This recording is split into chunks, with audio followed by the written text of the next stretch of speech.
Ladies and gentlemen, we've just seen something incredible. We have seen something that we haven't seen in over 20 some years. We've seen a heel John Cena.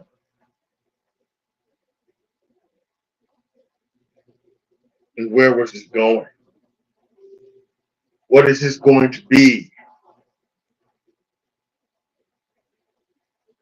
We complain about Rock disrupting WrestleMania, and he's done it 2 years in a row. And it looks like 2 years in a row they're gonna come up with some of the best shit that they've ever had. The best stuff that they're ever gonna do comes WrestleMania. You can't continue to do this. You gotta have some type of holy fucking shit.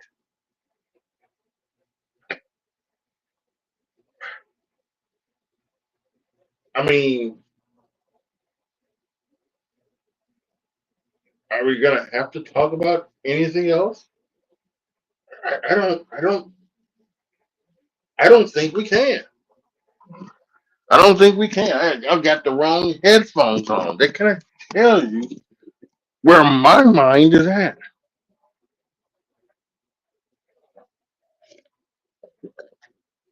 Ugh.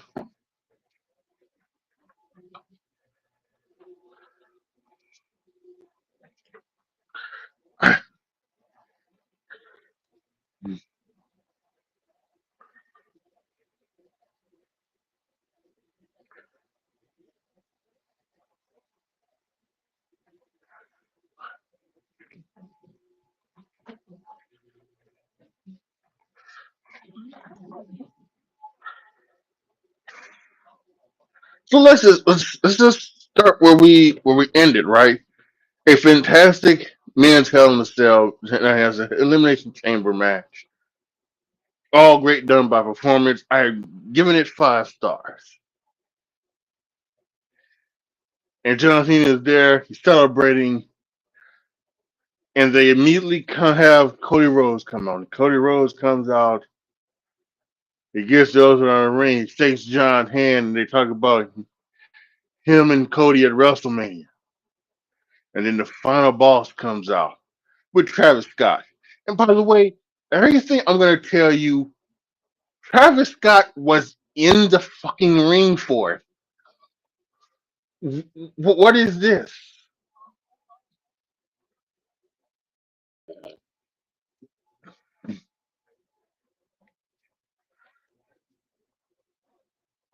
I, I,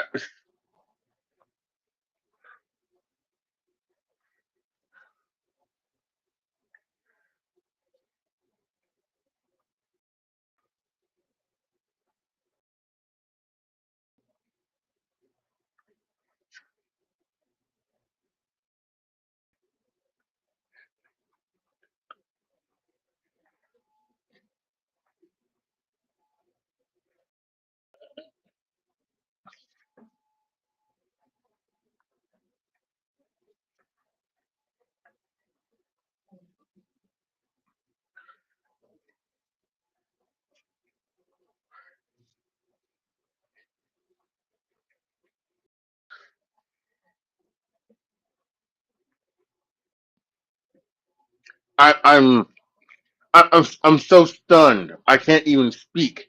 I'm just sitting here. I'm sorry, y'all. I've been sitting here like just.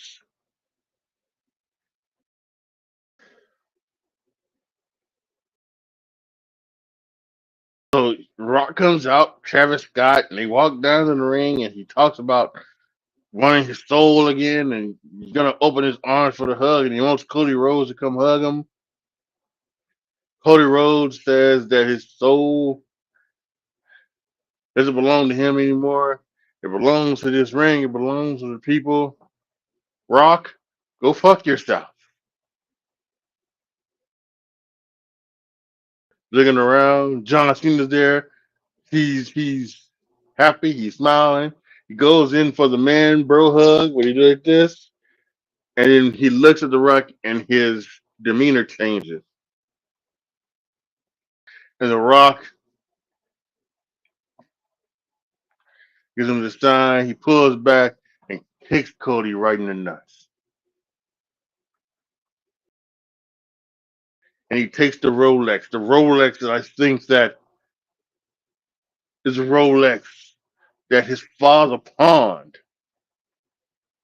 I don't know. I'm not saying this, but you may remember the story. His his father pawned the Rolex so Cody could go to acting school. And last year, when Cody won the WWE Championship, Nick Khan and Triple H tracked down where that Rolex was, and they bought it back for Cody.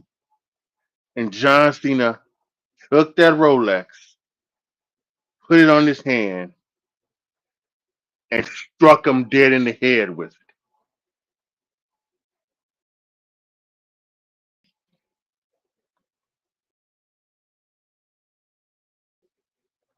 And he continued the attack, busting Cody Rhodes open, tearing off his shirt so The Rock take off that weight belt and whip him one more time. Once again, with the help of Travis Scott in the ring. What the fuck?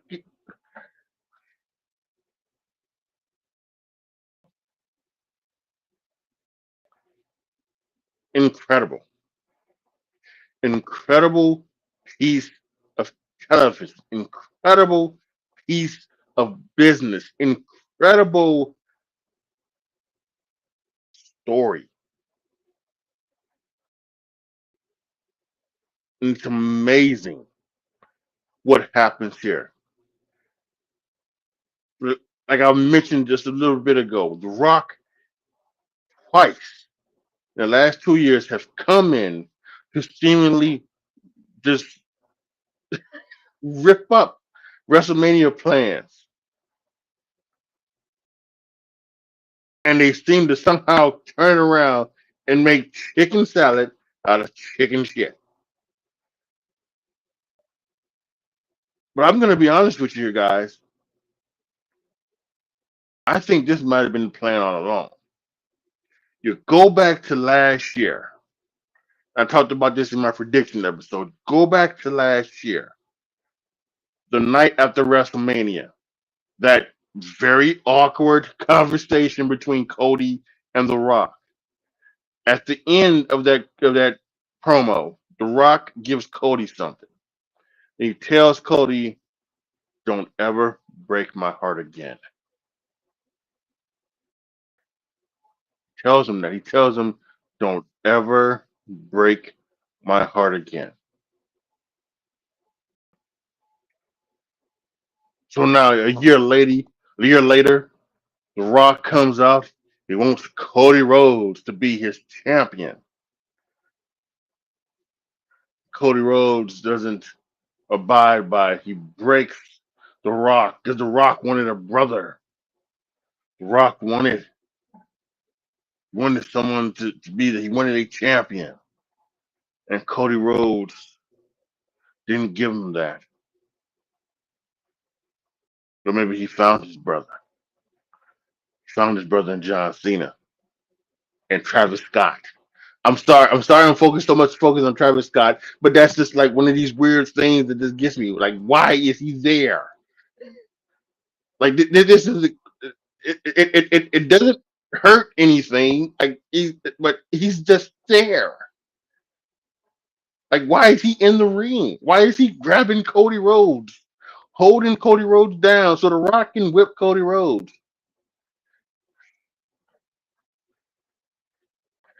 Movies, music, pop culture, wrestling, all is coming together, I guess.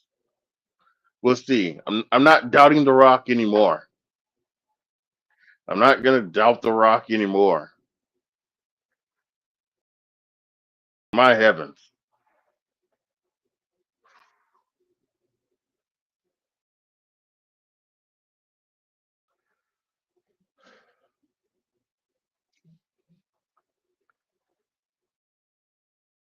I guess we should say something about the rest of the show.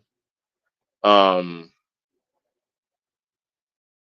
but we had a great opening chamber with the women.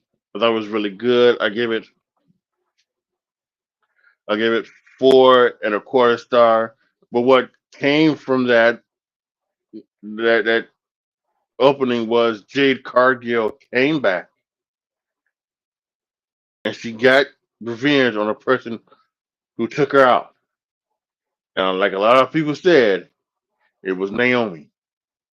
She came walking down that ring, stomping as if she was gonna go ahead and get her hands on Liv Morgan, but she went right for them and she whooped Naomi's ass. She beat that ass, threw her from pod to pod, threw her in the middle of the thing and slammed the door on her so hard that Naomi had to be taken out and could not continue in the match. There was only 5 girls left.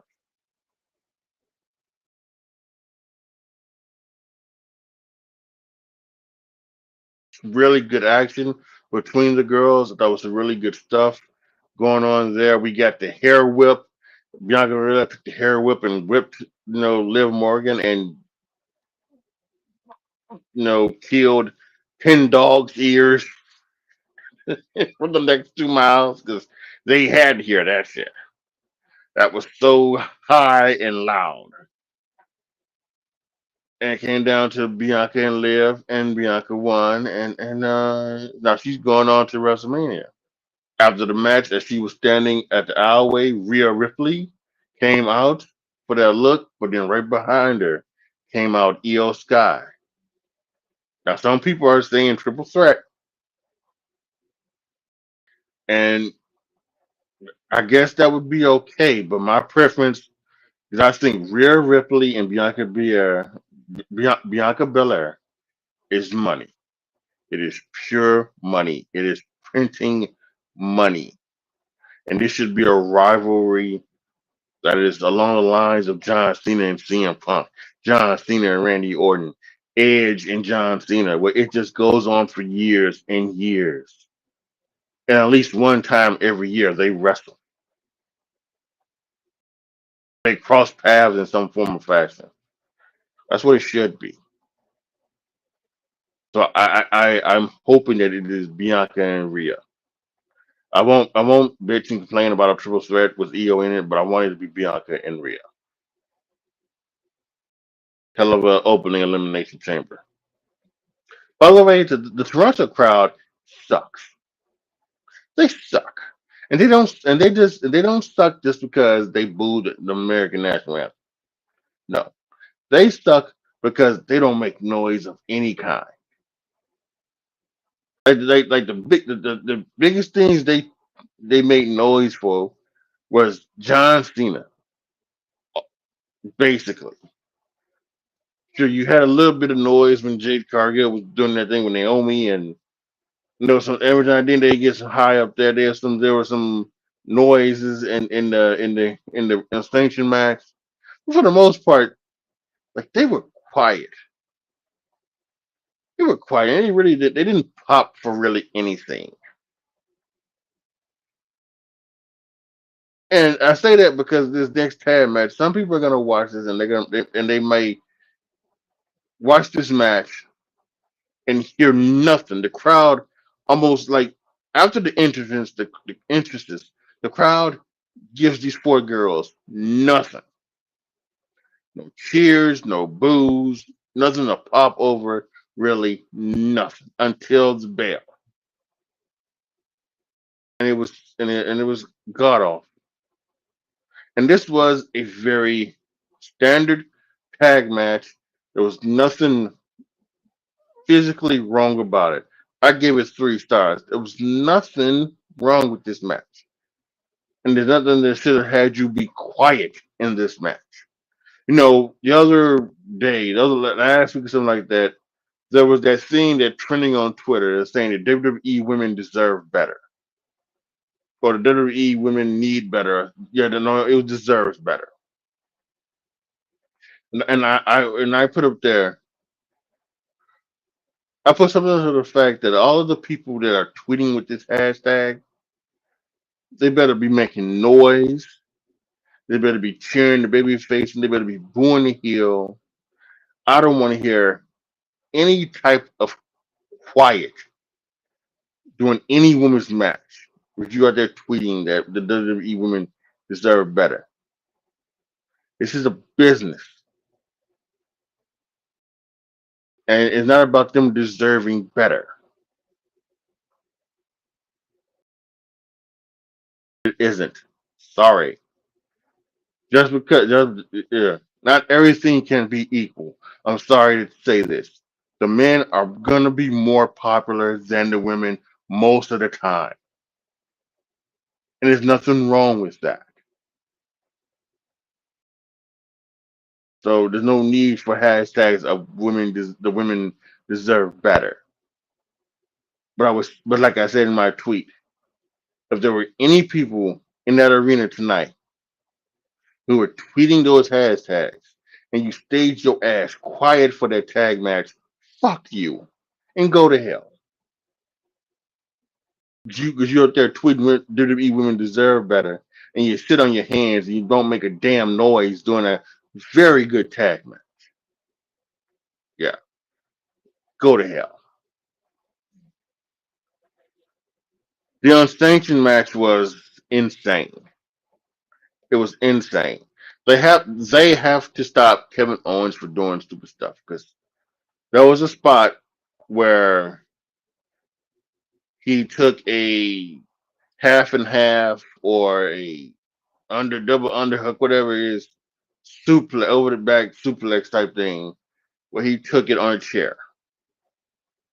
And if he took it the wrong way, that chair could have impaled him in the head, could have took out his eye. The chair with the barbed wire might have actually took out his eye because his eye was swollen and he couldn't open it at the end of the match. They really need to get a hold of Kevin Owens. I know this is an unsanctioned match, and they wanted to. If there was anything that was going to have blood, I thought it was not going to be tonight. Especially when the referee starts with black gloves on. He's ready. Like, all right, y'all get your blades and just cut your heads open, and here we go. But it was none in this. It was just spot after spot, double going through a table standing, a table stack, on Sami Zayn being suplexed on chairs, being we talked about the chair with barbed wire and everything like that, being hit with garbage cans, fighting up and down the stands, and being suplexed onto tables, everything like that. This thing had everything. This thing had everything. And what it finally came down to was a couple of power bombs on the apron from Kevin Owens to Sami Zayn that finally ended it 1, 2, 3. Kevin Owens won. By the way, Trissy and Tiffy won the tag match there. And I'm to talk about Bianca Belair. So Kevin Owens after the match is gonna try to take Sami Zayn. He lifted up the mat, exposed the concrete, was gonna power bomb him, package power drive him or something on the concrete. Randy Orton came back. And he came back and he walked down that aisle. Kevin Owens was ready for him in the ring, and Randy Orton get in that ring, and they fought, caught him with a quick RKO, picked up a chair, wanted to hit him with. He thought he was gonna hit him with it. It didn't happen. He went for the punt, and then all of the people got in to hold or the back from putting it. Now that did get a reaction. That got a loud boo. They got a loud boo because they wanted to see Kevin Owens get punted from Randy Orton.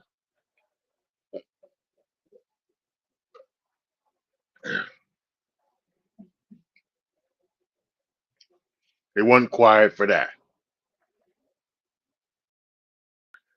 Randy Orton looked at WrestleMania, still on the thing in his pose, so I think it's very obvious we're going to get Kevin Owens and versus Randy Orton at WrestleMania. I'm not sure if if we're gonna get another specialty match, or if it's gonna be like just a regular fight.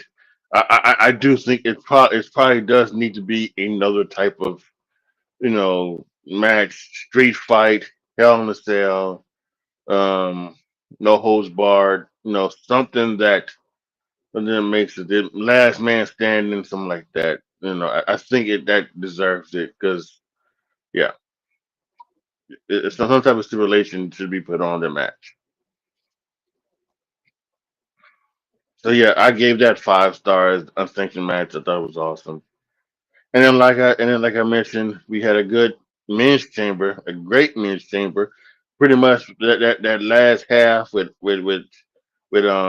Punk and Cena and Rollins, I thought was great. That kind of boosted it up to the 5 star range. Um, Cena played his part. There was a part that when Cena came back during when the writer's strike, and Cena came back to WWE and he did that little thing, if you remember like this. And some of those matches that Cena were having wasn't that great. Um, and he knew it, and he knew it, and he thought that he wasn't the best. He looked very good today. He looked very good tonight. He stepped up his game. I don't think there was anything that you would say where he's washed. Like he worked his ass off today. He had his work. He probably literally had his working shoes on because they were white gym shoes. He had on white gym shoes, or maybe those were the working shoes. So yeah, he was amazing. And then of course we talked about the stuff that happened afterwards.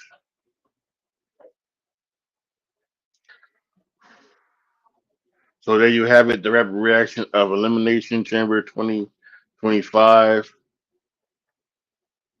I'm stunned. Yeah. I'm in complete stunned silence.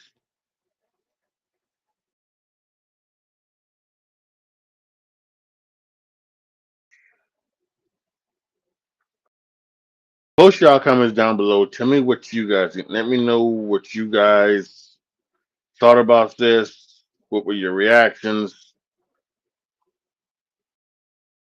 How do you feel about having a John Cena heel turn? Let me know down in the comment section. Uh, um, I'm going to do a few things. I've got a lot of stuff paused right now. I got stuff paused on my computer. I got post paused. I got the Peacock paused. So I'm gonna go back because I want to watch this thing this press scrum. This can't be a press scrum like The Rock had last Friday, where he's out of character. This can't be one. This has got to be in character in some form or fashion. This needs to be. Thank you guys so much for watching. Here we are, the road to WrestleMania. It's your boy AJTRIP signing off. Make sure you like the video and you share the video and you subscribe to the channel. As always, be good to each other, y'all. Be careful out there. And I'm out.